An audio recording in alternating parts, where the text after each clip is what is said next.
ഇതുവരെ പാല് കുടിച്ചില്ലേ? നിത്യാമ്മേ, എനിക്കത് വേണ്ട കനകേച്ചി, ഒന്ന് എടുത്തോണ്ട് പോ. നിത്യാമ്മേ, സമയായി. എവിടെയോ പുറത്തു പോകണമെന്ന് പറഞ്ഞൂന്ന് സാർ എന്നോട് പറഞ്ഞു. ആ, അയ്യോ ശരിയാണല്ലോ, ആ സമയത്രായി. അയ്യോ സമയമായല്ലോ, എനിക്ക് ഫംഗ്ഷന് പോവാനുണ്ട്. നിത്യാമ്മേ, ആദ്യം പാല് കുടിച്ചിട്ട് കുളിച്ചിട്ട് വരൂ. ഞാൻ പോയി ടിഫിൻ എടുത്തു വെക്കാം. നോ വേ കനകേച്ചി, എനിക്ക് അതിനൊന്നും സമയമല്ല, എനിക്ക് മോളെ, പോണം. ഞാനൊരു കാര്യം പറയട്ടെ. സാർ എന്തോ സംസാരിക്കണമെന്ന് പറഞ്ഞു. ഒരു 10 മിനിറ്റ് അതെന്താന്നൊന്ന് ചോദിച്ചിട്ട് വരൂ. ഞാൻ ഇവിടെ തന്നെയല്ലേ ഉള്ളേ. മാരേജ് ഫംഗ്ഷന് പോയിട്ട് സംസാരിക്കാം. മാറിക്ക മോളെ. ഉം.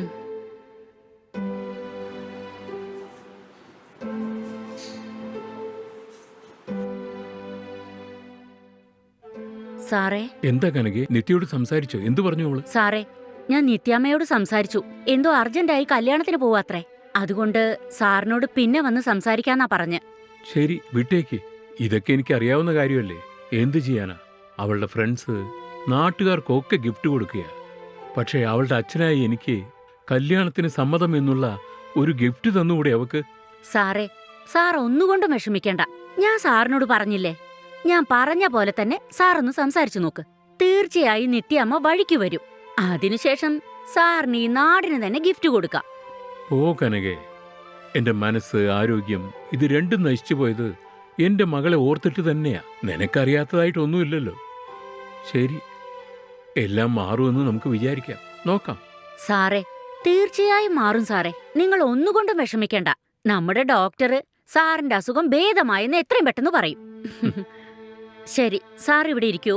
ഞാൻ പോയി ഭക്ഷണം എടുത്തോണ്ട് വരാം. ഉം.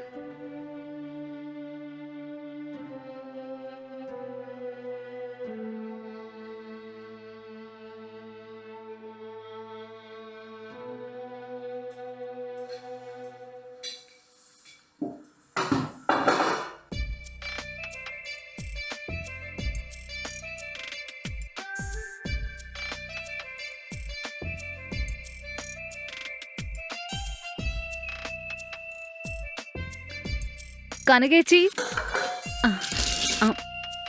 നിത്യാമ്മേ, അയ്യോ എന്തു ഭംഗിയാ കാണാൻ. നിത്യാമ്മേ, അയ്യോ ഞാൻ തന്നെ കണ്ണുവെക്കുന്നു തോന്നുന്നു. അത്രയ്ക്ക് ഭംഗിയുണ്ട്. ഇതേപോലെ നിങ്ങൾ എനിക്ക് കല്യാണക്കോലത്തിലും കാണാൻ ആഗ്രഹമുണ്ട്. അപ്പോഴേക്കും തുടങ്ങിയോ? എന്നെ വീട്ടിൽ നിന്ന് പായിപ്പിക്കാൻ തന്നെയാ നിങ്ങൾ ശ്രമിക്കുന്നത്. അച്ഛനേക്കാളും നിങ്ങളാണ് എന്നെ കല്യാണം കഴിപ്പിച്ച് പറഞ്ഞുവിടാൻ അത്രയ്ക്ക് കൊതിക്കുന്നത്. എന്താ മോളെ ചെയ്യാ? എന്റെ മോക്ക് മോളുടെ വയസ്സാ ഉള്ളത്. അവക്കിപ്പോ 2 കുട്ടികളുണ്ട്.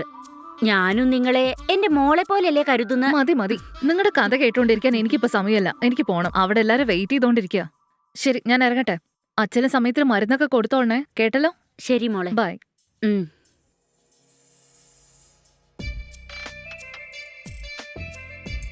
നിത്യാമ്മേ, എന്താ കനകേച്ചി? നിങ്ങൾ തിരിച്ചു വരുമ്പോ ദൃഷ്ടി ചുറ്റിയിടാം. ഒന്ന് പോയേ കനകേച്ചി. സുന്ദരി കുട്ടി.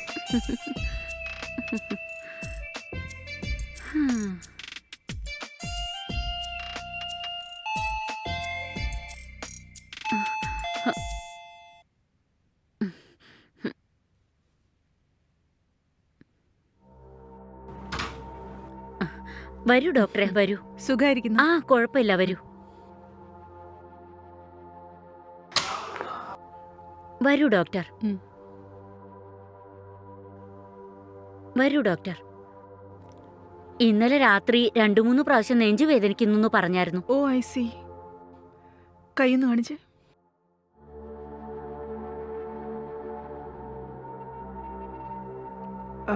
ആ കണ്ണടി ഒന്ന് അഴിച്ചു മാറ്റിക്കേ.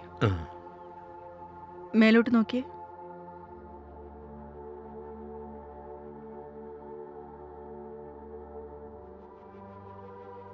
ശ്വാസം നന്നായിട്ട് വലിച്ച്. തിരിഞ്ഞേ നോക്കട്ടെ.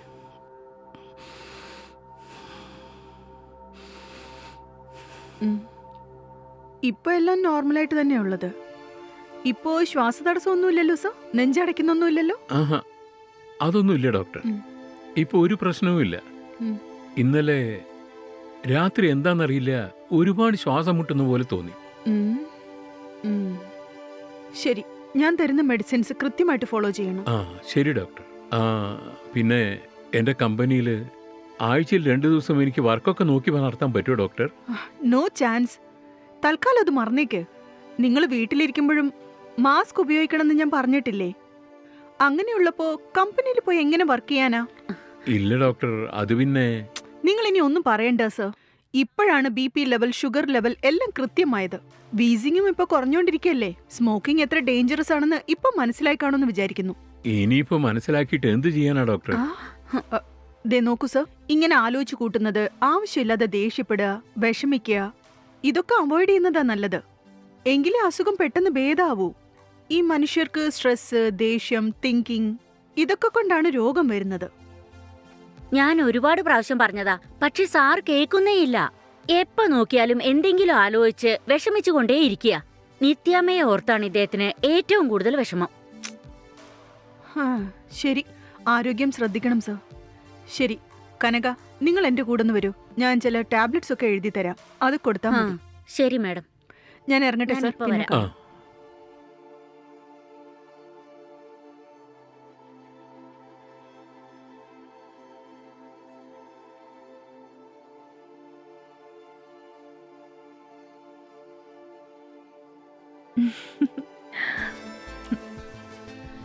നിത്യാമ്മേ, ഉം? രാവിലെ കല്യാണത്തിന് പോയിരുന്നില്ലേ? കല്യാണമൊക്കെ നന്നായിരുന്നോ? ആ അതൊക്കെ ഭംഗിയായിട്ട് കഴിഞ്ഞു ചേച്ചി. ശരി മോളെ, കുടിക്കാൻ പാലോ ചായയോ വല്ലതും കൊണ്ടുവരട്ടെ? ഒന്നും വേണ്ട, എനിക്ക് നല്ല ക്ഷീണമുണ്ട്. ശരി മോളെ. പിന്നെ രാവിലെ അച്ഛൻ എന്നോട് എന്തോ സംസാരിക്കണമെന്ന് ആ പറഞ്ഞില്ലായിരുന്നോ? അതെ, ശരി, ഞാൻ പോയി സംസാരിക്കട്ടെ. ശരി. ഉം. ഉം.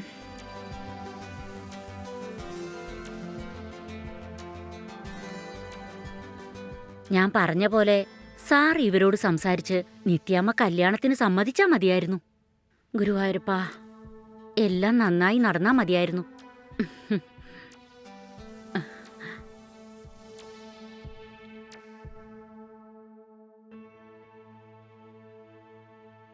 അച്ഛാ, എന്നോട് എന്തോ കാര്യമായിട്ട് പറയണെന്ന് പറഞ്ഞിട്ട് അച്ഛൻ എന്തോ ഒന്നും പറയാണ്ട് ഇങ്ങനെ മിണ്ടാതിരിക്കുന്നേ?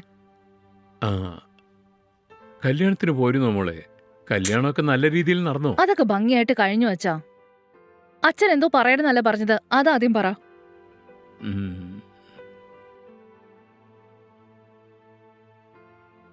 അച്ഛൻ എന്താ ഈ ആലോചിക്കുന്നേ? എന്താണെങ്കിലും തുറന്ന് പറ. എനിക്ക് നല്ല ക്ഷീണമുണ്ട്, എനിക്കൊന്ന് ഉറങ്ങണം. ശരി മോളെ, നിനക്ക് ക്ഷീണം ഉണ്ടെങ്കിൽ നീ പോയി കിടന്നോ, നമുക്ക് പിന്നെ സംസാരിക്കാം. എന്തായാലും സംസാരിക്കാനുള്ളതാണല്ലോ, ഇപ്പൊ തന്നെ പറയൂ. അത് പിന്നെ എന്റെ സ്വത്തൊക്കെ നിന്റെ പേരിൽ മാറ്റാമെന്ന് വിചാരിക്കും. എന്താ അച്ഛാ ഈ പറയുന്നത്? എന്താ പെട്ടെന്ന്? അതെ മോളെ, എനിക്ക് വയസ്സായിക്കൊണ്ട് വരികയാ. ശരീരത്തിൽ ഒരുപാട് പ്രശ്നങ്ങളുണ്ട്. ഉം. എന്ത് സംഭവിക്കുന്ന അറിയില്ല. ഡോക്ടർ ദിവസം പറഞ്ഞിട്ടില്ലെന്നേ ഉള്ളൂ. അത്രയ്ക്ക് മോശമായ എന്റെ കാര്യം. അച്ഛാ, അച്ഛനെ പെട്ടെന്ന് ക്യൂർ ആകുന്ന ഡോക്ടർ പറഞ്ഞിരുന്നല്ലേ? അവരെഴുതി തന്ന മരുന്നൊക്കെ ഒന്ന് കൃത്യമായിട്ട് കഴിക്ക്. അച്ഛൻ വേണമെങ്കിൽ നോക്കിക്കോ. വീണ്ടും ആരോഗ്യത്തോടെ തിരിച്ചു വന്ന് എല്ലാ ജോലികളും അച്ഛൻ ഒറ്റയ്ക്ക് ചെയ്യും. എന്റെ ഒരു കാര്യം.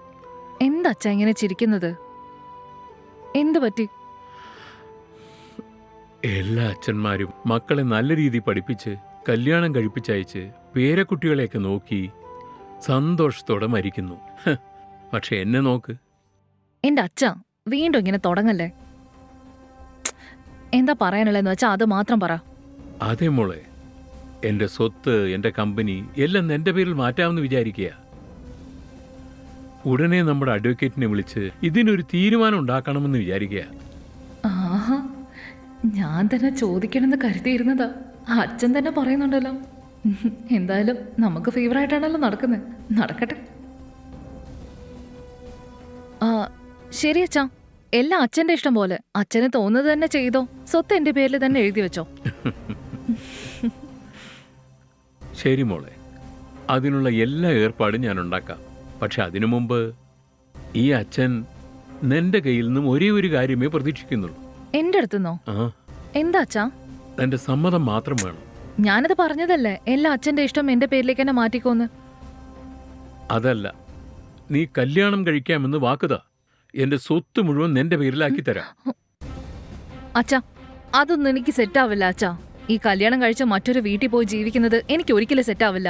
എനിക്ക് ഇങ്ങനെ നിൽക്കുന്നതാ ഇഷ്ടം. പ്ലീസ് എന്നെ ഫോഴ്സ് ചെയ്യരുത്. ശരി മോളെ, പറ്റില്ലെങ്കിൽ വിട്ടേക്ക്. പക്ഷേ നിന്റെ അമ്മ വലിയൊരു സ്വപ്നമാ കണ്ടത്. നിനക്ക് നല്ലൊരു വരനെ കണ്ടുപിടിച്ച് കല്യാണം കഴിപ്പിക്കണം, നാട് മുഴുവൻ വലിയ ആഘോഷമായി കൊണ്ടാടണം, പേരക്കുട്ടികളെ അങ്ങനെ വളർത്തണം ഇങ്ങനെ വളർത്തണം എന്നൊക്കെ സ്വപ്നം കണ്ടു. അവളുടെ സ്വപ്നം വെറും സ്വപ്നമായി തന്നെ മാറി, വിട്ടേക്കേ. പക്ഷേ നീ ഇപ്പോൾ കല്യാണത്തിന് സമ്മതിച്ചില്ലെങ്കിൽ എൻ്റെ സ്വത്ത് മുഴുവൻ വല്ല അനാഥാലയത്തിലേക്കോ വേറെ വല്ലയിടത്തേക്കോ ഞാൻ എഴുതി വെക്കും. അയ്യോ നീ എന്നോട് ഒന്നും ചോദിക്കണ്ട. അച്ഛാ, അച്ഛൻ എന്താ ഇങ്ങനെയൊക്കെ പറയുന്നേ? എന്നെ അത്രയ്ക്ക് ഓമനച്ച് വളർത്തി പഠിപ്പിച്ച് ഇത്രയും വലിയ നിലയ്ക്ക് കൊണ്ടുവന്ന് മറ്റൊരു കുഞ്ഞുണ്ടായ ആ സ്നേഹം പങ്കുവെക്കേണ്ടി വരുമെന്നും പറഞ്ഞ് എല്ലാം എനിക്കുള്ളതാണെന്ന് പറഞ്ഞിട്ട് ഇപ്പൊ അത് വേറെ ആർക്കോ കൊടുക്കാൻ പോവാണെന്ന് പറഞ്ഞ? അതൊക്കെ ശരിയാ. നീ ജനിച്ചതിൽ പിന്നെ എൻ്റെ ജീവിതത്തിൽ കമ്പനി, വീട്, സ്വത്ത്, പദവി എല്ലാം വന്നു ചേർന്നത്. ഞാനും എൻ്റെ അമ്മയും നിന്നെ സന്തോഷിപ്പിക്കാൻ വേണ്ടി ഞങ്ങളുടെ സന്തോഷത്തെ പോലും ഞങ്ങൾ കളഞ്ഞു കുടിച്ചു. പക്ഷെ നിന്നെക്കൊണ്ട് ഞങ്ങളെ സന്തോഷപ്പെടുത്താൻ കഴിഞ്ഞില്ലല്ലോ മോളെ. അച്ഛാ, എന്നെ കൊണ്ട് കല്യാണം ഒന്നും കഴിക്കാൻ പറ്റില്ല, എനിക്ക് അതിൽ ഇൻട്രസ്റ്റ് ഇല്ലാന്ന് പറഞ്ഞു കഴിഞ്ഞില്ലേ? നോക്ക് മോളെ, നീ ഒരു ചെറിയ കുട്ടിയല്ല. ഇതാണ് എൻ്റെ തീരുമാനം. ഇനിയൊക്കെ നിന്റെ ഇഷ്ടം മോളെ. ശ്ശേ, ഞാനൊരു പ്ലാൻ ചെയ്തപ്പോ അച്ഛൻ വേറൊരു പ്ലാനായിട്ട് വന്നിരിക്കുന്നു. എന്റെ പേരിലേക്ക് എഴുതി വെക്കാണ്ട് മരിച്ചു പോയാൽ പോലും അത് അച്ഛന്റെ സ്വത്താണെന്ന് പറഞ്ഞ് എനിക്ക് വാങ്ങിക്കാം. പക്ഷെ അച്ഛനാണെങ്കിൽ വേറെ ആർക്കോ കൊടുക്കാൻ പോവാണെന്ന് പറയുന്നു. ഇപ്പൊ ഞാൻ എന്താ ചെയ്യേണ്ടത്? എന്താ മോളെ ആലോചിക്കുന്നത്? എനിക്ക് എന്താ പറയണ്ടെന്ന് അറിയില്ല അച്ഛാ. എന്താ മോളെ ഇത്? നീ ആരെയും ഇതുവരെ പ്രണയിച്ചിട്ടില്ലെന്നും പറഞ്ഞു. കല്യാണം കഴിക്കുന്നോന്ന് ചോദിച്ചു, പറ്റില്ല എന്ന് പറഞ്ഞില്ലേ? അതുകൊണ്ട് തന്നെയാ ഇപ്പോ ഞാനും ഇല്ല എന്ന് പറയുന്നത്. ശ്ശോ. കാശില്ലാണ്ട് ഈ ലോകത്ത് നിന്നിട്ട് ഒരു കാര്യമില്ല. ഇനിയിപ്പൊ ഞാൻ എന്താ ചെയ്യാ? അയ്യോ, എന്തെങ്കിലും ഒരു വഴി കണ്ടെത്തി ഞാൻ എങ്ങനെയെങ്കിലും ഇത് മാനേജ് ചെയ്തേ പറ്റൂ. ശരി അച്ഛാ, ഞാൻ കല്യാണമല്ല കഴിക്കണ്ടേ, ഞാൻ സമ്മതിക്കാം. പക്ഷെ ഒരു കാര്യം, എന്റെ താല്പര്യപ്രകാരം ഞാൻ കല്യാണം കഴിക്കും. ഓക്കെ ആണോ? ശരി, സന്തോഷം തന്നെ മോളെ. നീ കല്യാണത്തിന് സമ്മതിച്ചത് തന്നെ വലിയ കാര്യം. ശരി അച്ഛാ. ആ,